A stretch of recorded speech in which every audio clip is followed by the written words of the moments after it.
sabia que Cuba tem IDH bom? Esquerdalha, comunista, petista, latrista. Ah! Daí de vinheta tu coloca Cuba subindo no IDH assim, ó. E o Brasil parado, tá? E aí, gurizada, beleza? Antes de mais nada, pedir pra te inscrever no canal aí, que isso ajuda bastante, isso fortalece. Isso foi a Ana dando um cotovelaço na câmera, tá?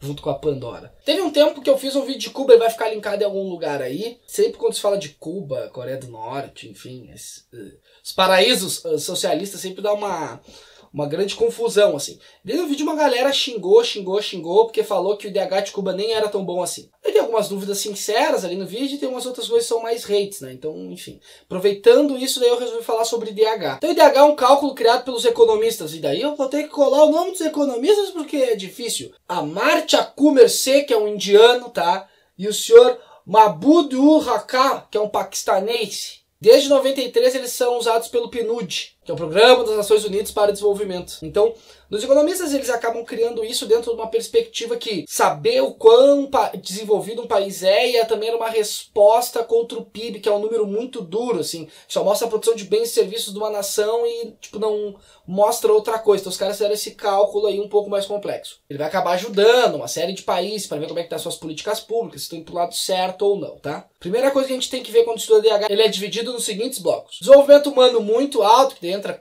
os clássicos, países nórdicos e tal, Suíça, enfim. O alto desenvolvimento humano, que daí entra Cuba, Venezuela, Brasil. Desenvolvimento humano médio, que tem vários países da África e da Ásia. E desenvolvimento humano muito baixo, que também vários países da África e da Ásia. Embaixo vai estar a lista aqui, tá? Tem a lista de países e tal. Então é um artigo em inglês, se tu quiser saber a lista de países, dá um Ctrl F, digita o país, que ele vai lá no relatório e busca. Dentro dessa primeira divisão, os países ganham de 0 a 1. Nunca teve nenhum país que foi 0 e nunca teve nenhum país que foi 1. Em 2015, o mais baixo era a República Centro-Africana, com 0,352 pontos, e o mais alto era a Noruega, com 0,949 pontos. Como é que ele é calculado? Eis a grande dúvida, né? Esse é o grande mistério. E aí que no vídeo de Cuba acaba vindo uma série de críticas. Ai, não é assim, porque Cuba dá os números para a ONU, né? Então é isso que a gente tem que analisar. Essa crítica tá meio certa, mas ela tá muito errada ao mesmo tempo, tá? A gente vai ver por quê agora. Primeiro porque os dados não são tirados só do país, não é só o país que fornece os dados.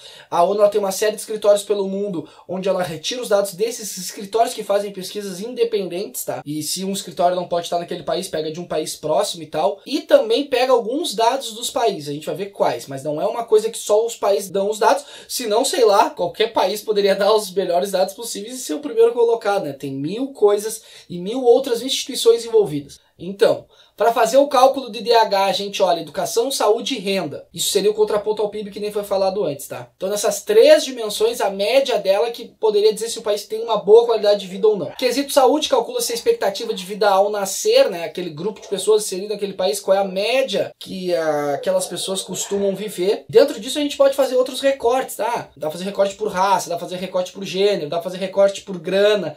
De modo geral, quem tem mais dinheiro vive mais, tá? Então dá pra fazer uma série de recortes. Geralmente, quem estabelece esses dados aí é a UNDESA, que é uma organização da ONU também. Geralmente é ela que encabeça o recolhimento desses dados. Quesito escolarização ou educação, né, calculado primeiro quantas pessoas até 15 anos não são analfabetas, e eles pegam até 15 anos, porque 15 anos é o período que tu poderia já ter passado ali pelo ensino fundamental, pelo menos ter aprendido a ler e escrever. E também pega a taxa de analfabetismo de adultos, também pega pessoas que estão matriculadas, né?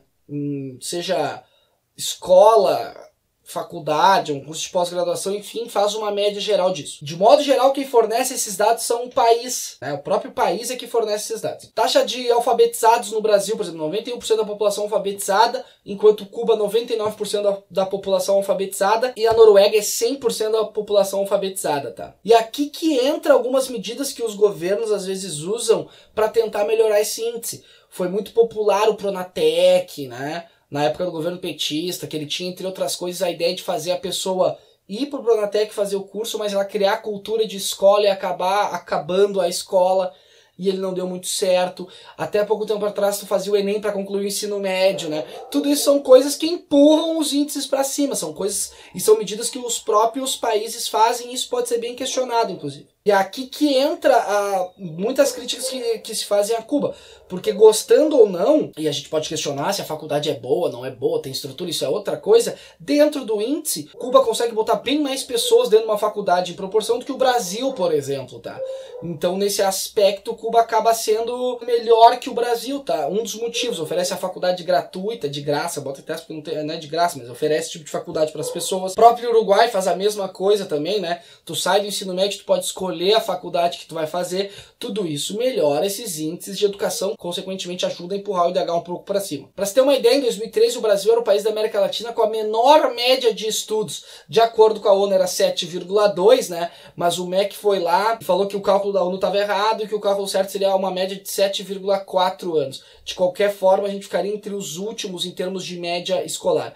Para você ter uma ideia, os Estados Unidos, que é o país que tem a média escolar, tipo, mais tempo dentro da escola, mais alta do mundo, é de 13 anos, né? Então, olha como esses dados às vezes mostram também como a gente está distante de uma coisa tipo básica, né? Nem ideal, de uma coisa meio básica. Por último, a gente tem o PIB por paridade de compra, tá? PIB é todos os bens, serviços que aquele país produziu, e paridade de compra é o cálculo que eles fazem. Eu não sou economista, alguém pode até explicar melhor, mas é o cálculo que eles fazem para uma pessoa que recebe um salário X em determinado país, o que ela consegue comprar com isso, tá?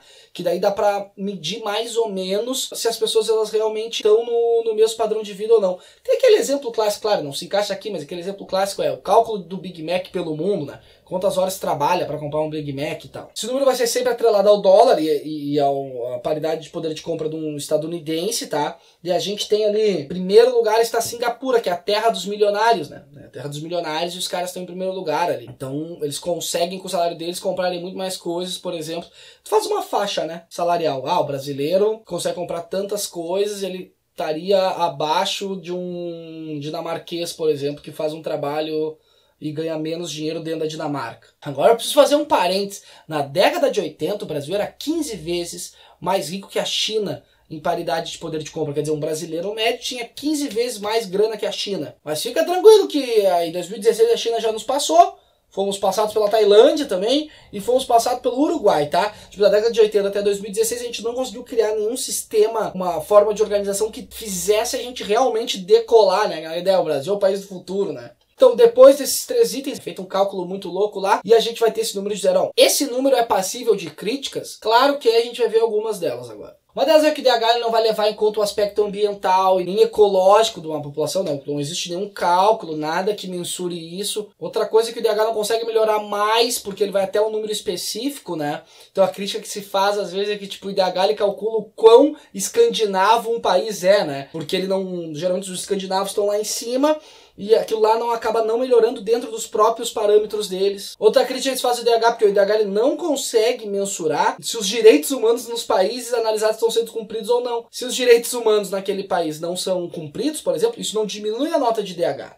Então, tipo, um país que tem um ditadorzão, que manda prender preso político, coisa do gênero, o IDH desse cara, se ele conduz tudo bem ali, o IDH desse cara é alto, não se faz nenhuma crítica nisso. O que é qualidade de vida, né? Essa fica uma questão também. Qualidade de vida é bem mais do que ter dinheiro no banco, né? Tem a ver com aspectos emocionais, físicos, psicológicos, sociais, de como a sociedade está se comportando. Também é bem mais do que essas 3 dimensões conseguem dar conta. Se fosse só o número analisado de forma friamente, seria melhor morar em Cuba, Venezuela e Azerbaijão, né?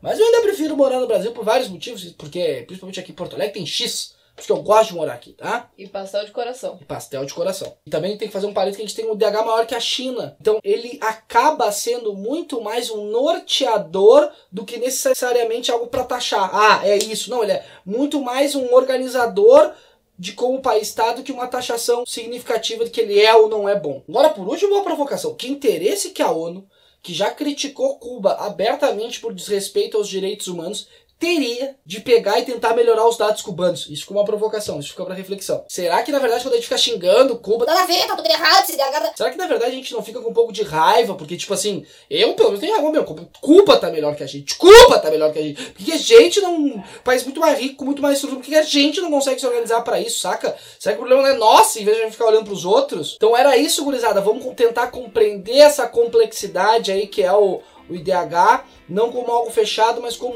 um sul que acaba nos guiando, tá? Então não te esquece de se inscrever no canal. Se tu gostou, dá o like. Se tu não gostou, dá dislike. E para aquela ideia de conseguir mais um mais afinalzinho, hashtag mais um mais afinalzinho aí. E aquela ideia também do engajamento, tá? Vamos se enganjar. Enganja.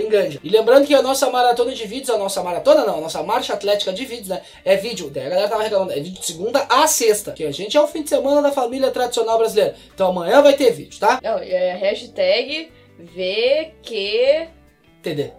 Que é vídeo quase todo dia, então não é todo dia. E essa história de fim de semana da família tradicional brasileira é mentira, porque hoje é domingo e a gente tá gravando vídeo, a gente vai gravar mais um e depois eu vou ter que editar 1000 vídeos. E manda coisa pra caixa postal, tá? Então, pra fazer o cálculo do DDH. Então, pra fazer o cálculo de... Meu Deus.